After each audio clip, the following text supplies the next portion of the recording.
Salut, c'est Laurent de Brainme. On se retrouve ici dans une petite vidéo pour un lancement d'activité. Marine se lance en freelance. Marine, qui est une de mes élèves qui a participé à la formation Logo Maker Skills, maintenant va se lancer en freelance. Et elle a quelques questions à me poser. Marine, ça fait quelques temps qu'elle m'a envoyé un email et j'arrive pas à y répondre, j'arrive pas à prendre le temps d'y répondre. Et ce soir, je prends le temps d'y répondre. Ça va peut-être t'aider à toi aussi si t'es designer, si tu cherches à te lancer, si tu veux connaître les premières actions à faire quand tu veux te lancer. Parce que nécessairement, t'as pas une fibre entrepreneuriale, tu sais pas comment faire pour te lancer, c'est tout à fait normal. Marine, peut-être qu'elle panique un petit peu aussi à l'idée de se lancer, et c'est tout à fait logique. Alors, je vais pas pouvoir te faire un cours magistral ou toute une série d'étapes, mais je vais te donner pas mal de considérations, des choses qu'il faut prendre en compte, et j'ai essayé de te structurer ça rapidement pour que ça puisse t'aider, toi aussi, designer qui veut se lancer en freelance. Il y a donc plusieurs points. Marine, je reprends un petit peu les questions de Marine. La question est la suivante. Donc, je me permets de te contacter, j'ai quelques questions à te demander concernant mon activité de freelance. D'ici quelques jours et semaines, j'aurai lancé les démarches pour obtenir mon immatriculation, etc., etc.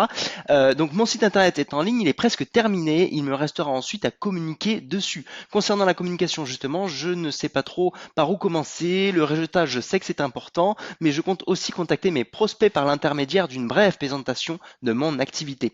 À ce sujet, je ne sais pas trop comment m'y prendre. Que dois-je réaliser? Une plaquette imprimée et l'envoyer par courrier, ou bien une plaquette numérique et l'envoyer par mail? Est-ce que mon site web est suffisant? Est-ce que il faut que je conçoive une campagne par email par le biais de Mailchimp, etc., etc. Voici toutes les questions que Marine se pose et c'est bien normal. Alors Marine, j'ai envie de te dire déjà que tout ce que tu me proposes, tout ce que tu dis, c'est ok. Tout ça, il faut que tu le fasses. Il y a un ordre à respecter potentiellement. Il y a une structure un petit peu à avoir de manière à pas perdre les prospects, à pas envoyer les gens d'un côté et de l'autre, etc. Mais avant tout ça, il faut que tu puisses considérer deux choses. Il y a la première chose, la première étape, même si tu as déjà fait ton site internet, je t'invite vraiment à travailler sur tes textes et à travailler sur ce que tu dois dire. Donc il y a les premiers éléments, c'est qu'est-ce que tu dis? Qu'est-ce qu'on dit de toi pour que ça puisse être attrayant au vu des gens qui te regardent, au vu des gens qui vont voir ce que tu vas leur proposer. Donc là-dedans, c'est la première partie, qu'est-ce que tu dis? Donc je vais donner deux, trois éléments là-dessus dans la suite de cette vidéo. Et la deuxième partie, c'est comment tu le dis. Là, tout ce que tu m'as énuméré dans ton email, c'est comment. C'est-à-dire comment est-ce que tu vas faire passer ta communication? Quel sera ton canal de communication? Mais déjà, travaille sur le quoi. Qu'est-ce que tu vas dire à ces personnes? Ok? Dans ces éléments, je vais te donner deux, trois pistes. La première piste, c'est de rappeler qui tu es. Avant de parler de ton expertise et ce que tu peux proposer à tes clients, exprime-leur qui tu es. Je crois savoir que tu viens du monde du sport, que tu as fait une carrière sportive. Ne néglige pas ta carrière, même si aujourd'hui tu fais autre chose. Tout ça fait partie de toi. Et les gens ont besoin de savoir qui tu es. Ils ont besoin de savoir ta personnalité, comment est-ce que tu peux réfléchir sur des sujets, quel est ton back-office, quelle est ton histoire. Tu sais, il y a un Anglais qui s'appelle Simon Sinek qui est l'auteur de nombreux ouvrages et qui est l'auteur notamment du livre qui s'appelle Start with Why, que je vous conseillerais vraiment d'aller lire, qui a fait une conférence extrêmement connue sur le TEDx qui s'appelle justement Start with Why, qui aide à comprendre la bonne manière de communiquer. Et la bonne manière de communiquer, notamment, il l'a créé en faisant, il a donné en fait une méthodologie visuelle à cette manière de communiquer qui s'appelle le Golden Circle. Vous pourrez aller voir, c'est assez intéressant et ça permet de comprendre une chose. Ça résume, il résume tout ça en une phrase. Les gens ne Sa phrase est la suivante, pardon, je me souviens plus exactement comment est-ce qu'il le formule, mais c'est People don't buy what you do, but they buy why you do it. People don't buy what you do, but they buy why you do it. Les gens n'achètent pas ce que vous faites, mais ils achètent pourquoi vous le faites. Quelle est la cause, du coup, que tu vas défendre à travers ton métier de designer? C'est vraiment ton pourquoi. Je te propose vraiment de travailler là-dessus. C'est le fondement de toute ta communication, c'est le fondement de ce que tu vas dire à tes clients. Et ça doit faire partie de toi. Peut-être que tu devrais te servir de ton histoire. Peut-être que tu devrais te servir justement de ton réseau personnel. Dans le sport, peut-être que tu pourrais défendre quelque chose dans le sport par le biais du graphisme. Et donc, c'est pour ça que je te disais, essaye de trouver ton pourquoi. Les gens n'achètent pas ce que tu fais. Les gens n'achètent pas du design. Les gens achètent ce pourquoi va leur servir le design. Donc, déjà, commence par te poser la question de pourquoi est-ce que tu fais du design, d'accord? J'ai fait une vidéo à ce sujet-là, hein, je vous mettrai le lien dans la description. Et quand tu t'es posé cette question-là, tu en crées tout ton discours autour de ça. Alors tu vas me dire, putain, mais je vais pas raconter ma vie sur Internet, etc. Je vais pas raconter ma vie, mais si. Tu sais, même les plus grandes entreprises, même Steve Jobs a eu besoin de le faire. Même tu regardes, tout Facebook est extrêmement basé sur la capacité de Mark Zuckerberg à gérer cette entreprise et sur son histoire aussi. C'est très important d'avoir ton histoire et de l'intégrer à ta communication même dès le départ. Donc, je te conseille de d'écrire ton histoire pendant, je sais plus parler. Fin de journée, je suis fatigué. L'agence m'a complètement tué aujourd'hui. Donc tu écris ton histoire, tu écris qui tu es, tu intègres tout ça absolument dans ta communication, même si tu croyais que c'était gonflant et que ça va gaver les gens. Non, ça intéresse les gens de savoir qui tu es. C'est super important. Ça va leur permettre de s'identifier à toi ou non et de savoir du coup si ça match. D'accord? Donc avant même de leur parler de ce que tu fais, de ta capacité à pouvoir faire des sites internet, de ta capacité à pouvoir créer des logotypes, parle-leur de qui tu es, de ce que tu veux leur apporter par rapport à ton histoire. Et en effet, je viens de le dire, de ce que tu peux leur apporter par rapport à ton histoire. Relis en fait ce que tu peux leur apporter. C'est quoi? Quand tu leur crées un logo, qu'est-ce qui se passe? Tu leur crées tout simplement la capacité d'être perçus comme des personnes beaucoup plus fiables sur leur domaine. Tu leur donnes la capacité de passer pour d'avoir une entreprise moderne, d'avoir une image de marque moderne. Donc tout cela, tu peux le relier en fait à ton histoire. Peut-être que tu devrais t'adresser, je ne sais pas, à des clubs sportifs qui auraient besoin de logos, des clubs de basket potentiellement qui auraient besoin d'un logotype. Utilise ton crédit personnel à mort pour te lancer, c'est super important. Et quand tu as fait ça, tu vas donc du coup préciser ta cible. Tu précises ta cible et à qui tu veux aller le faire, vers qui tu veux communiquer. Mais n'envoie pas quelqu'un sur ton site internet de manière globale et généraliste. Moi, je te propose de choisir une cible, de choisir une idée globale que tu veux promouvoir, d'accord? Et à partir de là, tu communiques massivement, je dis bien massivement, avec cette idée globale et cette cible. L'erreur qu'on fait tous, c'est de dire, voilà, je suis designer graphique, je fais des plaquettes, je fais des cartes de visite, je fais des sites internet, et de balancer ça de manière massive et large, très large, à tout le monde. C'est une erreur. Ça ne va pas accrocher. Donc crée des discours spécifiques, quitte à créer plusieurs discours spécifiques, qui sont liés aux cibles que tu veux toucher. Et chaque cible, potentiellement, aurait un besoin particulier. Cible des clubs de basket qui auraient besoin d'un logotype si tu sens que le logotype a besoin d'être rafraîchi et créer un discours autour de ça. Mais tu peux te présenter si tu veux de manière générale, mais tout en reprécisant cette partie-là. Mais commence par accrocher par un seul sujet et qui n'est pas le sujet généraliste qui est je suis marine et je me lance en freelance et voilà et je peux te proposer ça. Non, commence par dire vous avez peut-être un problème de communication, peut-être que j'ai vu que votre logotype n'était pas super attrayant. Peut-être qu'il n'est pas très moderne, peut-être qu'il a un problème de lisibilité. Je suis là pour ça et justement, je viens de me lancer en freelance et vous pourriez peut-être j'ai une activité qui va vous permettre de faire évoluer ce logotype. Et j'ai un backup en plus, je viens du monde du sport, donc je connais un petit peu les atouts de votre entreprise, du type d'entreprise que vous menez. Voilà un petit peu le genre de discours que tu dois avoir. Ça, c'est le sujet, ok? Ça, c'est ce que tu dois dire. D'accord? Je te laisse le restructurer, peut-être que tout ça c'est un peu décousu, mais voilà un petit peu les idées que je te donne, ok? Ne va pas sur un discours généraliste, commence par du spécifique, qui t'apprête à dire que oui, tu fais des sites internet, oui, tu fais des logos, etc. D'accord? Mais entre le discours, la connexion que tu dois créer avec ton prospect, avec tes prospects, doit être faite par un discours précis. Donc, si tu vois qu'il y a des potentiels clients qui ont besoin d'un logotype, bah prends une base de données, tu vas sur internet, tu regardes, toutes les personnes qui sont dans une cible spécifique qui auraient un besoin spécifique, d'accord? De manière à ce que tu sois très pointu dans ta communication. Tu crées un fichier Excel sur un Google Sheet, peu importe, tu les mets tous et ensuite tu fais de l'abattage. Tu les contactes un par un ou alors tu récupères les coordonnées et tu crées du mailing spécifique. Donc, on y va sur le comment. J'ai commencé à parler de mailing. Donc oui, du mailing. Pas de mailing sans appel à l'action. Ok? Toujours un mailing, soit tu renvoies sur ton site internet, soit tu leur proposes de faire quelque chose. Mais tu ne les renvoies pas juste sur ton site internet pour le plaisir de les envoyer dessus et en attendant qu'ils te rappellent potentiellement. Demande-leur de faire quelque chose. Crée une sorte de relation avec les personnes qui fait qu'ils se sentent dans une capacité à pouvoir t'aider. Comment est-ce qu'on crée ça? Toi, tu démarres, naturellement, tu es dans la posture de quelqu'un qui est en demande, d'accord? Et quand tu es en demande, naturellement, tu es en demande. Tu peux pas proposer quelque chose à quelqu'un quand tu as peu de d'expérience. Naturellement, les personnes elles vont vouloir voir ton portfolio. Si tu as un portfolio étoffé, tant mieux. Si tu as peu de choses, c'est un peu compliqué et ça se comprend. Tu peux aussi avoir cette approche suivante. Euh, Créer un sondage.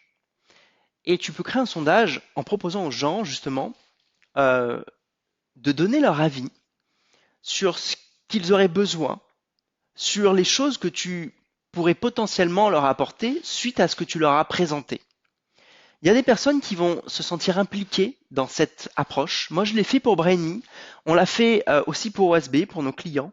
Ça aide vraiment à impliquer les personnes dans la création d'un service ou la création d'un produit, entre guillemets. Ça permet vraiment que les personnes se disent, mais je vais te donner un petit coup de main. Et en même temps, du coup, tu demandes à tes clients de te dire dans ce sondage ce dont ils auraient besoin. De quoi est-ce que vous auriez besoin? Qu'est-ce que je pourrais faire pour vous, tout simplement? Et donc, donnez-moi un petit coup de main pour me dire ce que je pourrais faire pour vous avec les compétences que j'ai aujourd'hui. J'ai acquis des compétences en création de logotypes, j'ai acquis des compétences en développement de site web. Qu'est-ce que je pourrais faire pour vous et qu'est-ce qui serait l'idéal pour vous si je devais créer un site web ou créer un logotype pour vous? Je vous laisse ce petit sondage directement dans l'email. Vous pouvez cliquer et y accéder. Avec ce genre de discours, tu intègres la personne et il y a deux approches. Il y a une première approche qui est en effet, elle a envie de t'aider ou pas. À ce moment-là, next. Et en même temps, du coup, ça crée une sorte de relation avec la personne. Et cette première relation, elle est super importante. Donc voilà une manière de pouvoir le faire. Tu peux le faire en envoyant une plaquette qui renvoie vers une page web qui propose ce sondage, par exemple.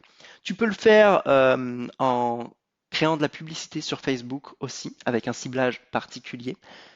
Ce que je te conseillerais, pas de faire tout de suite, parce que c'est pas évident la publicité Facebook, d'accord? Il y a des critères à savoir, mais tu peux tenter par toi-même. Tu peux aussi te dire, je crée un petit budget sur Facebook pour le faire, d'accord?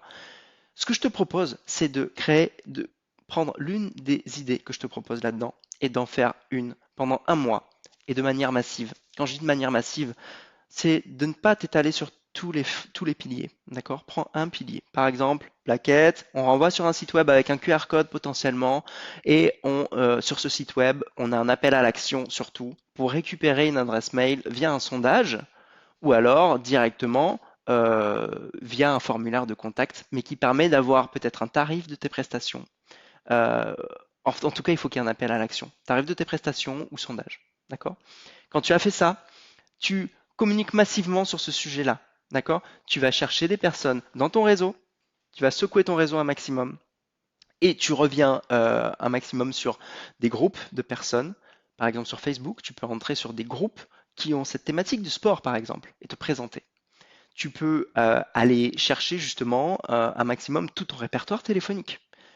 Va chercher à faire venir du monde sur cette page-là et communique dessus un maximum pour récupérer des fameux leads. Okay. Après, idéalement, si tu as la capacité de créer de l'automatisation email pour pouvoir relancer ces personnes, c'est l'idéal.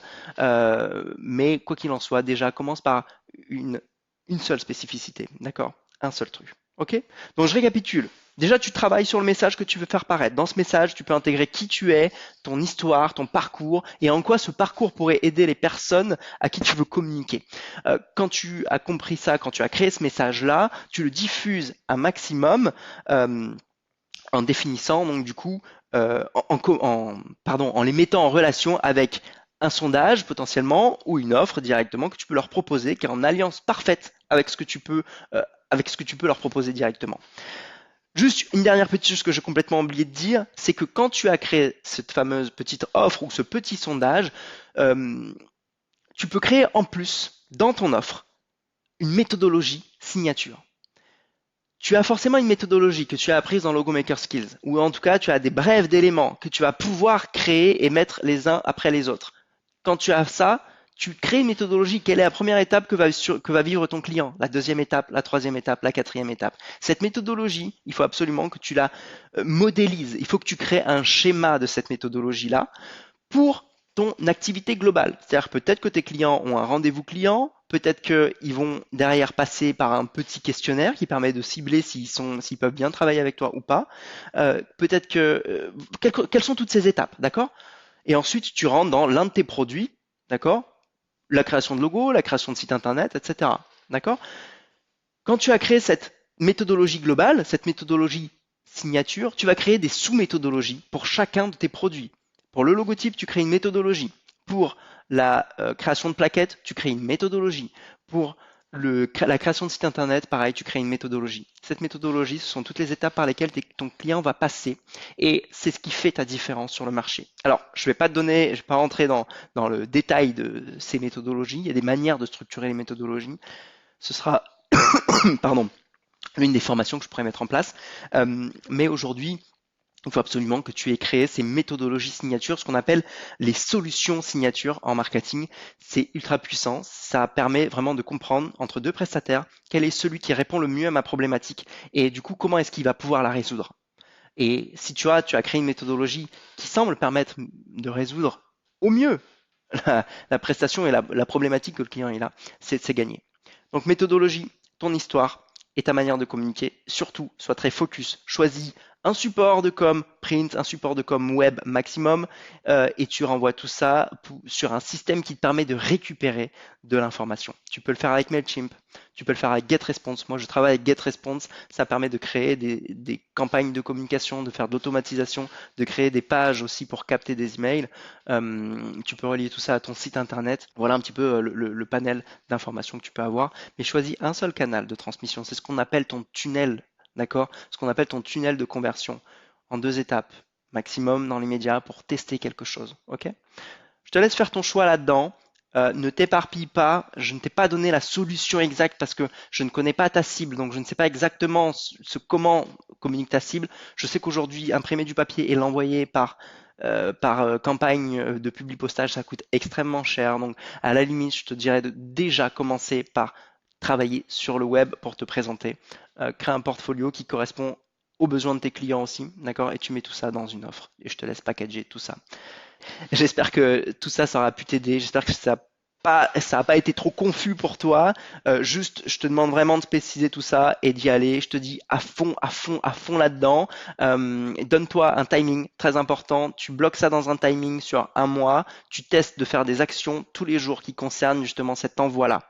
Peut-être que tu te dis, allez, je prends ma semaine. Dans chaque semaine, le lundi, il est dédié au démarchage et tous les lundis, j'envoie mon message qui doit renvoyer sur ma page web ou sur mon formulaire pour amener du monde dans mon business.